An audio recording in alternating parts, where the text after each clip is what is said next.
എന്തിനാ ഇങ്ങോട്ട് കൊണ്ടാറടക്കിയേ? ഞാൻ പപ്പേട്ടനൊന്ന് കാണാൻ വേണ്ടിട്ട് പപ്പേട്ട. കണ്ടപോലെ എന്നെ നേരിട്ട് കാണാൻ കണക്ക് എന്നെ നേരിട്ട് കണ്ടല്ലോ, ഞാനൊന്ന് വിട്ടെടുത്തോ പോലെ ഫേമസ് അല്ലേ പോലെ ഞാൻ. പപ്പേട്ട എനിക്കൊരു സഹായം ചെയ്യണം. എന്ത്? അല്ല പപ്പേട്ട, എനിക്കൊരു പണി എന്തെങ്കിലും ഒന്ന്. പണിയോ? എന്നോട് ഏതാ പറഞ്ഞ ഞാൻ പണി ഉണ്ടാക്കി തരുന്നു? പപ്പേട്ട ഇങ്ങനെ ഹെൽപ്പ് ചെയ്യുന്ന മെന്റാലിറ്റി ഉള്ള ആളാണ്. അങ്ങനെ വെച്ചാൽ കുതിരട്ടം പപ്പ് കുതിരട്ടം നടണ്ടല്ലോ, ഹെൽപ്പ് ലൈൻ കുതിരട്ടം പപ്പ് എന്നിട്ടാ പിന്നെ പറ്റിക്കറിഞ്ഞാ. അല്ല പപ്പേട്ട, ഞാൻ പണ്ട് കാലം മുതൽ ഇവിടെ വരുന്നു പപ്പേട്ട. ഉണ്ടാവും, എൻ്റെ മോന്ത കണ്ടപ്പോൾ എനിക്ക് മനസ്സിലാക്കി എനിക്ക് പണ്ടേ ഭാഗത്തൊക്കെ ചുറ്റി കറങ്ങേണ്ടത്. ഞാൻ ഇവിടെ അടുത്ത പപ്പേട്ട പൊറ്റപ്പല. ദൂരത്താണല്ലേ. എന്താ എൻ്റെ ആവശ്യം? ഒരു പണി എന്തെങ്കിലും. അതായത് മോനെ പണി എന്ന് പറഞ്ഞാൽ ഞാൻ ഫേമസ് ഒന്നും എനിക്കറിയാലോ അല്ലേ. അപ്പോൾ എന്ത് പണി കണക്കാക്കി തരും? ഈ തണ്ടും തടിയും വെച്ച് എനിക്ക് എന്ത് കൊന്ത വെല്ലുങ്ങാടിലാക്കി അല്ല, വെല്ലുങ്ങാടിൽ അരിൻ്റെ ചാക്ക ഇറക്കുന്നേ അതല്ല പറ്റില്ല.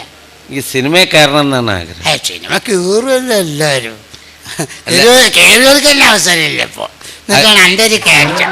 എല്ലാ എൻ്റെ ഫ്രണ്ട്സൊക്കെ പറയുന്നത് ഞാൻ സിനിമയിൽ കയറിയാൽ ഭയങ്കര ഇതാവുന്നത്. അന്നെ നശിപ്പിക്കുന്ന എല്ലാവരും പറയും അന്നെ മൊയന്താക്കി വിടാൻ വേണ്ടി അതിൽ കയറിയാൽ മതി, പിന്നെ ഓർക്ക് ഉദരവ് ഉണ്ടാവില്ല.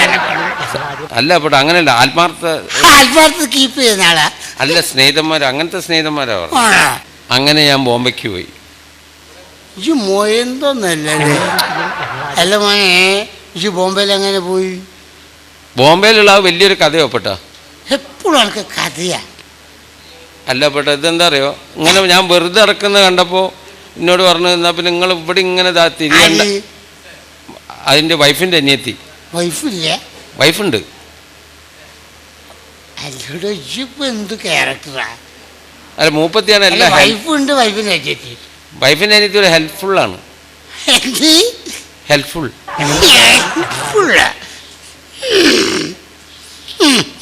അപ്പൊ എന്നോട് അപ്പൊ വൈഫിന്റെ അനിയത്തി പറഞ്ഞ്, നിങ്ങൾ പിന്നെ ബോംബെക്ക് പോയിക്കോളി, ഞാൻ വിളിച്ചു പറഞ്ഞ് അവിടെ തൽക്കാലത്തേക്ക് ഒരു പണി ശരിയാക്കാണ്. അങ്ങനെ ബോംബെക്ക്. അപ്പോൾ അവിടെ ഒരു സേട്ടുവിൻ്റെ അവിടെ പണി ശരിയായി. ഓ, വലിയ ഉപകാരം മോനെ. സേട്ടിൻ്റെ അവിടെ എന്തായിരുന്നു പണി? എനിക്ക് ഡ്രൈവർ പണിയായിരുന്നു. അലജീനെ കയറ്റുക. എന്നോട് ഒരു ജോലിയില്ല, മറ്റില്ല, അതില്ല, ഞാൻ ബോംബെ പോയി കിടന്ന് പറഞ്ഞു വന്ന് ഇപ്പോൾ പറഞ്ഞു ഡ്രൈവിങ് വരുമെന്ന്. എനിക്ക് നേരത്തെ പറഞ്ഞ് എന്ത് ഡ്രൈവർ ആയിക്കോളൂ. ലൈസൻസ് ഇല്ല പെട്ടോ എനിക്ക്. ലൈസൻസ് എനിക്കില്ലല്ലോ. അപ്പോൾ വൈഫിൻ്റെ അനിയത്തി പറഞ്ഞു സേട്ടുവിൻ്റെ അവിടെ. സേട്ടുവിൻ്റെ വൈഫിൻ്റെ അനിയത്തിക്ക് പരിചയമില്ല. മൊയ്തീൻക്ക് ഒരിക്കലും പൊന്നാനി പോയി. ഹോട്ടലൊക്കെ ഹോട്ടലുണ്ട്, ബിൽഡിംഗ് ഉണ്ട്. വൈഫിൻ്റെ അനിയത്തി പറയണ്ടേ? വൈഫിൻ്റെ അനിയത്തി എന്നുള്ളത് പറയണ്ട. ബ്രദർ സിസ്റ്റർ മാതിരിയാ അവരവര്. അല്ല, എൻ്റെ ജോലി എനിക്ക് ഏകദേശം മനസ്സിലായിക്കേ. അപ്പോൾ വൈഫിൻ്റെ അനിയത്തി പറഞ്ഞ് അവിടെ സേട്ടുവിൻ്റെ അവിടെ ജോലിയായി. അവിടെ ഇങ്ങനെ നിൽക്കുന്നു ഞാൻ. അവിടെ നല്ലത്, എന്നെ ഭയങ്കര വിശ്വാസമായിരുന്നു. അവിടെ എന്തായിരുന്നു പണി? ഡ്രൈവർ. അപ്പോൾ സേട്ടുവിൻ്റെ പിന്നെ വൈഫിന് ഡ്രൈവിങ് അറിയില്ലായിരുന്നു. ഞാൻ പഠിപ്പിച്ചു കൊടുത്ത്. ഈ ചെല്ലുന്നിടത്തൊക്കെ കുളങ്ങളുണ്ട്, ഒക്കെ ഡ്രൈവിങ് പഠിപ്പിച്ചു കൊടുത്തു. പിന്നെന്താ അവിടുന്ന് പോരാൻ കാരണം? തെറ്റിദ്ധാരണയായിരുന്നു പെട്ടോ. ആർക്കോൾക്കോ? ഓക്കല്ല, അവളെ ഭർത്താവിന്, സേട്ടുവിന്. ഇത്രയും നല്ലൊരു സുഹൃത്തിനെ കിട്ടി, എന്ത് തെറ്റിദ്ധാരണയോ? മനുഷ്യന്റെ മനസ്സല്ലേ. ഒന്നാമത് ഇന്ത്യക്കാരൊരു വല്ലാത്ത മനസ്സാണ്. ഇന്ത്യക്കാർ ഇന്ത്യയിലെ വർത്തമാനം പോലെ ശ്രദ്ധിക്കണം. അപ്പോൾ ഞാൻ പറഞ്ഞു ഇങ്ങനെ പിന്നെ ഇതല്ലേ, ഓരോടിങ്ങനെ ഓരോട് സ്നേഹത്തിൽ പെരുമാറുകയും ചെയ്യും ഈ സേട്ടുത്തി. എൻ്റെ ബന്ധം മനസ്സിലാകുന്നത്, കാരണം ഭാര്യ വൈഫിൻ്റെ അനിയത്തി, ഇങ്ങനത്തെ ഒരു ബന്ധത്തിലാണ് ഞാൻ എൻ്റെ പേര്. അതുകൊണ്ടല്ലോ പെട്ടാ. അപ്പോൾ ഞാൻ അങ്ങനെ ഇതായിട്ട്, അപ്പോൾ ഞാൻ ഗുരുസ്ഥാനത്താണല്ലോ ഞാൻ ഇതെല്ലാം പഠിപ്പിച്ചു കൊടുത്തതിനെ കൊണ്ട്. അപ്പോൾ ഞാൻ പിന്നെ ഇതൊക്കെ ആകുമ്പോൾ രാത്രിയൊക്കെ ആകുമ്പോൾ ഭക്ഷണമൊക്കെ എടുത്തു തരുന്നത്. സേട്ടു ഒറ്റയ്ക്ക് എടുത്ത് കഴിച്ചോളൂ, എനിക്ക് എടുത്തു തരൂ. ഗുരു സേട്ടു ഓരിങ്ങനെ എടുത്തു തരും, ഒരു ഗുരുസ്ഥാനത്തുള്ള നിഷ്കളങ്കത. അതെ, പറഞ്ഞ മോനെ. അങ്ങനെ ഞാൻ അവിടെ ഇങ്ങനെ നിൽക്കായിരുന്നു, വിശ്വസ്തനായിട്ട് നിൽക്കായിരുന്നു. അങ്ങനെ ഒരു പ്രാവശ്യം അപ്പോൾ സേട്ടൂന് ഇങ്ങനെ ഒരു ഡൗട്ടുള്ള എനിക്ക് അറിയില്ലായിരുന്നു. ഈ സേട്ടുത്തിയായിട്ട് ഇങ്ങനെ ഭക്ഷണം എടുത്തു തരുന്നതിൻ്റെ ഒരു ഡൗട്ട്. അപ്പോൾ ഞാൻ പിന്നെ ഒരു ദിവസം സേട്ടു ഡൽഹിക്ക് പോവാന്ന് പറഞ്ഞിട്ട് ഞാൻ എയർപോർട്ട് കൊണ്ടുപോയി വിട്ട് പിന്നെ ഞാൻ തിരിച്ചു വന്ന് രാത്രി 11:50 തിരിച്ചെത്തുമ്പോൾ രാത്രി. അപ്പോൾ ഇവരൊറ്റയ്ക്കല്ലേ ഉള്ളത്, സേട്ടുവിന്റെ വൈഫ്. മൂപ്പര് ഡൽഹിക്ക് പോയതല്ലേ. അപ്പൊ എനിക്ക് ഒരു ടെൻഷൻ.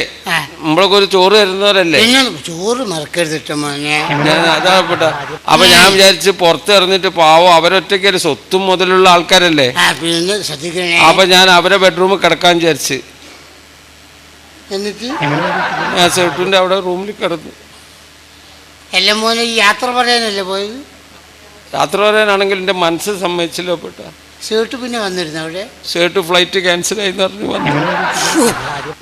എത്ര മണിയായി? 2 മണിയായി. നേരെ എനിക്ക് എന്ത് യാത്ര ചെയ്യുന്നു പറയല്? യാത്ര പറയല്ലായിരുന്നു. ഓ, ദീർഘയാത്രയായിട്ട് പറഞ്ഞു സേട്ടു പോയിക്കോന്ന് പറഞ്ഞു. അവിടുന്ന് പോന്നു. അയാൾ ഒന്നി നേരെ കോഴിക്കോട്ട് പോന്ന? കോഴിക്കോട്ടേ പോകുന്നില്ല, ഗോവയ്ക്ക് പോയി. ഈ എവിടെയൊക്കെയാണോ സഞ്ചരിക്കുന്നത്? ബോംബെന്ന് പോയി ഗോവയിലേക്ക്. ഗോവയിലെ കാര്യം കൊണ്ട് തന്നെ വൈഫിന്റെ അനിയത്തി വിളിച്ചു. ഓള് നല്ല എസ്റ്റീഡ് ബൂത്താണല്ലോ അല്ലേ? നല്ല എല്ലാ കണക്ഷനാവും. ഇന്റർനെറ്റാണ് ശ്രദ്ധിക്കണേ. അപ്പൊ ഓള് നേരെ ഗോവയിലേക്ക് വരാൻ പറഞ്ഞു. ഇല്ല അവിടെ ചെന്ന് ഗോവയിൽ ചെന്ന് ഉസ്മാൻ ഖാന്റെ ഒരു പെങ്ങളെ മോണ്ടായിരുന്നു റൌഫ്.